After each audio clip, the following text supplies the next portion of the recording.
Sudah beberapa kali kecewa dengan Ustadz Adi Hidayat, yang dimana beliau itu dari awal ketika memberikan statement pernyataan kepada guru sekumpul, yang dimana guru sekumpul katanya wali min auliyaillah. Lalu ketika saya memberikan protes di situ, beliau tidak merespon, dan disusul dengan pernyataan Asy-Syu'ara surah pemusik. Jadi gini ya, saya nggak melihat ada niatan baik daripada orang-orang yang mengkritik Ustadz Adi Hidayat. Itu aja sih, saya nggak ngelihat ada niat baik. Dan entah kenapa ini munculnya daripada orang-orang yang itu-itu aja, mohon maaf, dan kelompok yang itu-itu aja.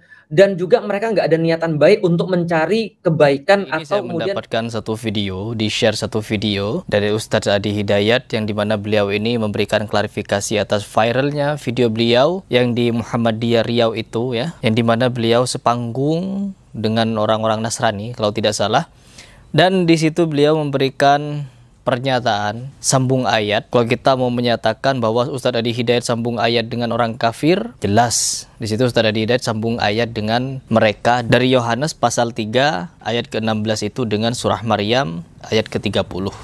Saya di sini sebenarnya kecewa. Sudah beberapa kali kecewa dengan Ustadz Adi Hidayat, yang dimana beliau itu dari awal ketika memberikan statement pernyataan kepada guru sekumpul, yang dimana guru sekumpul katanya wali min auliyaillah. Lalu ketika saya memberikan protes di situ, beliau tidak merespon, dan disusul dengan pernyataan Asy-Syu'ara surah pemusik, yang dimana semua asatid di situ memberikan tanggapan. Hanya beberapa yang membela, yaitu seperti Koh Felix Yao, pokoknya orang-orang yang sekubu dengan beliau lah. Jadi mereka ini bukan mencari kebenaran, pembenaran. Ya, pokoknya apa yang disampaikan Ustadz Adi Hidayat tidak mungkin salah. Apapun dinyatakan oleh Ustadz Adi Hidayat tidak boleh salah, pasti benar. Meskipun menyatakan Asy-Syu'ara surah pemusik jelas salah, tapi mereka berusaha untuk membenar-benarkan itu. Oh benar loh Ustadz Adi Hidayat. Adi Hidayat itu orang yang paling sempurna, paling hebat, paling kuat hafalannya, paling mantap keilmuannya. Jadi tidak mungkin bisa salah, benar terus, lempeng hidupnya, mantap, jos terus pokoknya. Di sini saya ketika memberikan tanggapan ini, awalnya ketika ada beberapa netizen nge-share kepada saya tentang klarifikasi itu, saya tidak berminat untuk nonton. Tapi saya coba untuk paksakan nonton agar tahu apa intisarinya. Ternyata intisarinya beliau mengatakan jangan mudah percaya kepada framing-framing, terus orang yang mengkritik tanpa tabayun dan lain sebagainya. Ustadz Adi Hidayat, Anda juga mengkritik tanpa tabayun. Ada beberapa video di mana Anda juga mengkritik salah satu buya, yaitu buya siapa namanya? Buya Syakur. Pernah Buya Syakur menyatakan bahwa Khadijah itu adalah seorang Nasrani. Dikatakan oleh Buya Syakur, dan Anda apakah tabayun kepada Buya Syakur? No. Anda tidak tabayun kepada Buya Syakur, padahal Buya Syakur masih hidup. Harusnya Anda datang dulu ke Buya Syakur. Jangan melalui video yang viral lalu Anda komentari. Begitu kan? Anda ingin bernarasi seperti itu kepada kami yang mengkritik Anda melalui media sosial, sedangkan Anda sendiri mengkomentari Buya Syakur melalui media sosial. Kapan Anda tabayun kepada Buya Syakur? Kepada Panji Gumilang. Saya dulu berhujah kepada video Anda, kepada pendapat Anda mengenai kesesatan Panji Gumilang. Apakah Anda pernah tabayun kepada Panji Gumilang? Kenapa mengomentarinya di media sosial juga? Kalau berkata orang mengkritik di media sosial, kenapa tidak tabayun dulu? Seharusnya Anda sebagai orang yang katanya ahli bahasa Arab, faham apa makna tabayun. Seperti yang disampaikan oleh Kiai Khalil Nafis, bahwa apapun nih syubhat yang bertebaran di media sosial boleh untuk dikomentari di media sosial juga, tanpa harus menemui orangnya. Karena apa? Bukti suaranya ada, bukti videonya ada. Kalau sudah ada bukti seperti itu, tidak perlu lagi tabayun-tabayunan, ya. Apalagi bertemu nanya langsung begini begitu. Iya, kalau kalian misalkan mendengar kabar burung, seperti saya misalkan, oh Harry Pras masuk Syiah, sedangkan saya tidak pernah bergaul dengan orang Syiah, saya tidak pernah dibaiat orang Syiah, saya tidak pernah memberikan pernyataan kalau saya membela Syiah, baru kalian tabayun kepada saya. Benar gak kalau Harry Pras masuk Syiah? Begitu, kalau mendengar kabar burung baru tabayun, datangi orangnya. Tapi kalau pernyataan videonya ada, suaranya ada, gambar orangnya ada, suaranya ada, jelas bisa kita dengar, maka dari video itu kita sudah mentabayuninya.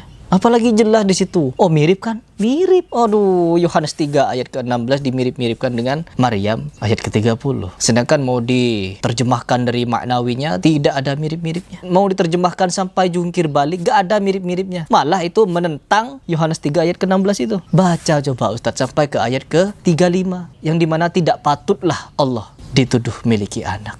Itu kata surah Maryam ayat ke-35. Kenapa itu tidak dibaca? Takut menyakiti, takut nyenggol, takut apa? Takut membuat orang tersinggung. Dakwah adalah menyinggung. Seandainya Nabi Muhammad berdakwah tanpa menyinggung, maka tidak mungkin beliau diperangi.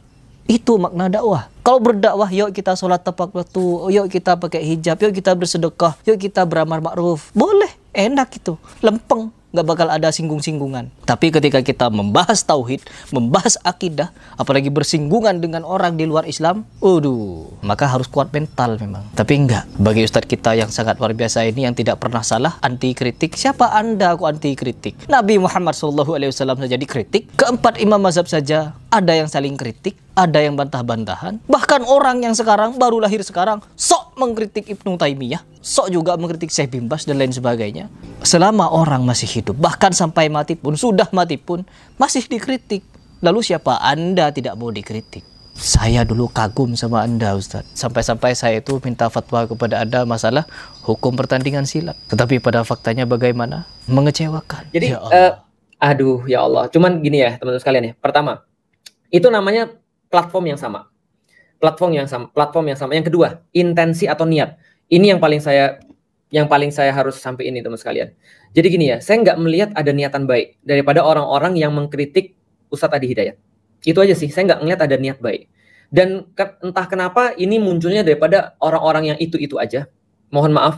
Dan kelompok yang itu-itu aja. Dan juga mereka nggak ada niatan baik untuk mencari kebaikan atau kemudian semacam kayak gini nih. Nggak ada niatan baik untuk membuat orang tuh jadi berubah jadi baik. Jadi gini ya, maksud saya tuh begini.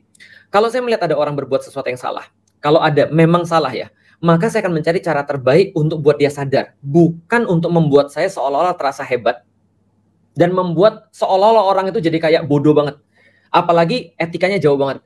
Ya Allah, nyoretin orang pakai X warna merah, itu menurut saya nggak ahsan sih menurut saya.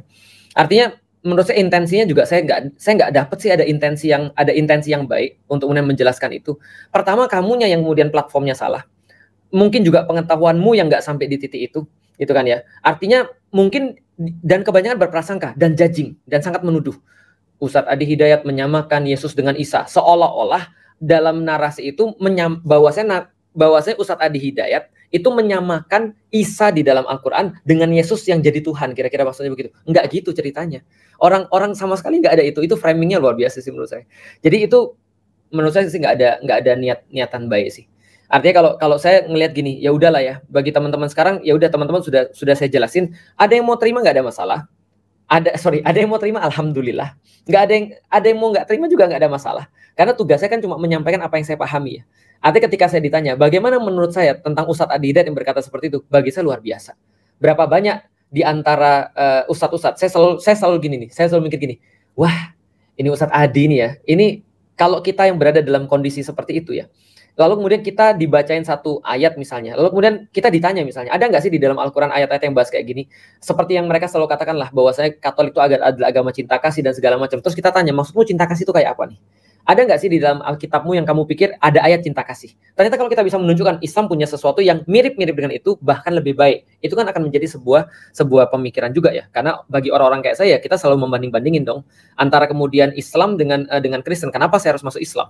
Bagi saya, ketika saya sudah membanding-bandingkan itu, saya dapat, oh ternyata apa yang saya pahami di dalam Katolik tidak semuanya berbeda.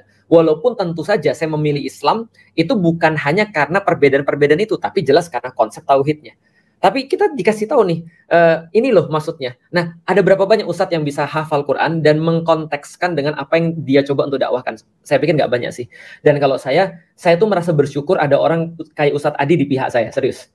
Dan bagi saya itu agak efforts kalau ada orang kayak Ustadz Adi, tapi bukan di pihak saya gitu maksudnya.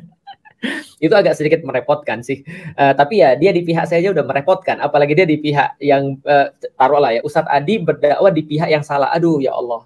Itu saya pikir kayaknya kita harus punya PR banyak untuk belajar lagi gitu kan ya. Artinya kalau saya secara pribadi memandang bahwa itu adalah kelebihan Ustadz Adi. Bukan kekurangan Ustadz Adi yang perlu saya komentari. Karena saya pikir ya gimana ya. Saya lebih banyak kekurangan sih yang harus saya pikirin daripada saya mikirin hal-hal yang tidak penting banget dan diviralkan kayak gitu. Itu jelas-jelas menurut saya nyari-nyari kesalahan. Dan kalau dengan orang-orang nyari kesalahan, saya nggak punya komen apapun. Dan saya cuma bisa berdoa pada orang-orang kayak gitu ya. Kalau mereka benar, mudah-mudahan kalau mereka benar, mudah-mudahan Allah maafin Ustadz Adi dan saya yang punya pemikiran bahwa Ustadz Adi itu nggak salah. Dan kalau Ustadz Adi yang benar, ya mudah-mudahan mereka yang dimaafkan oleh Allah. Ya cuma itu aja sih sebagai seorang Muslim yang punya pandangan terhadap saudaranya. Artinya bagi orang-orang yang punya pandangan selain daripada Ustadz Adi, saya juga hargai banget. Nggak apa-apa, serius deh teman-teman sekalian. Teman-teman nggak apa-apa komen di sini. Misalnya contoh, nggak, bagi saya Isa dan Yesus tetap berbeda. Nggak apa-apa. Apa sih yang nggak buat orang-orang Muslimah? Orang kita itu di Muslim diajari, di Islam kita tuh diajari berbeda pendapat, bukan berarti harus satu kafir, satu iman. Berbeda pendapat di dalam Islam tuh bukan berarti satu surga satu neraka. Nggak apa-apa antum nggak yakin juga.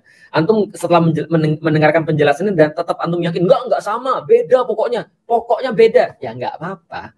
Antum tetap saudara saya, ketemu tetap saya peluk gitu kan ya. Cuma saya tackle aja enggak gitu. Ketemu tetap saya peluk, tetap kemudian saya ucapkan salam, ketemu tetap saya kemudian happy gitu kan ya.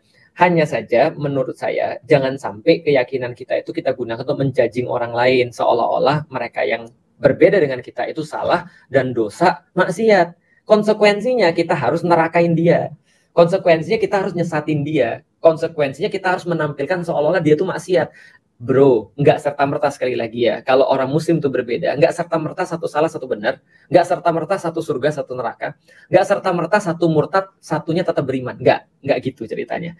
Coba deh belajar lagi. Artinya kalau kita berbicara tentang, balik lagi ya, mudah-mudahan teman-teman dengan semua ini bisa lebih dewasa, dan saya yakin pada satu titik yang kayak gini-gini, provokasi-provokasi yang kayak gini atau apa ya, hal-hal yang kayak gini ini sudah akan bisa ditinggalkan sama kita ya. Berhentilah mensupport atau apa ya, semacam kayak ngeramin orang-orang yang suka nyoretin wajah orang lain itu ya dengan X itu ya. Kalau saya sih nggak apa-apa sih, saya kan motivator bukan ulama. Cuman ya kalau kayak Ustadz Adi sih, kalau saya sih bersyukur sih, dan saya berdoa mudah-mudahan banyak keluar orang-orang kayak Ustadz Adi yang lain. Kenapa? Supaya saya bisa melanjutkan hobi saya dan keahlian saya, yaitu adalah bermalas-malasan. Serius. Kalau ada orang banyak kayak Ustadz Adi, Ustadz Somad gitu kan ya, dan orang-orang pintar dalam berdakwah dan masih muda ya, kan saya kan bisa santai ya kan, saya kan bisa tidur-tiduran, bisa enak happy gitu kan ya, bisa nonton, bisa main game gitu kan ya, apalah terserah. Yang penting saya nggak usah dakwah tiap hari karena sudah ada banyak yang bantu dakwah itu maksudnya. Jadi kita bisa malas-malesan gitu kan ya. Oke, itu ya teman-teman sekalian yang yang kita coba untuk bahas.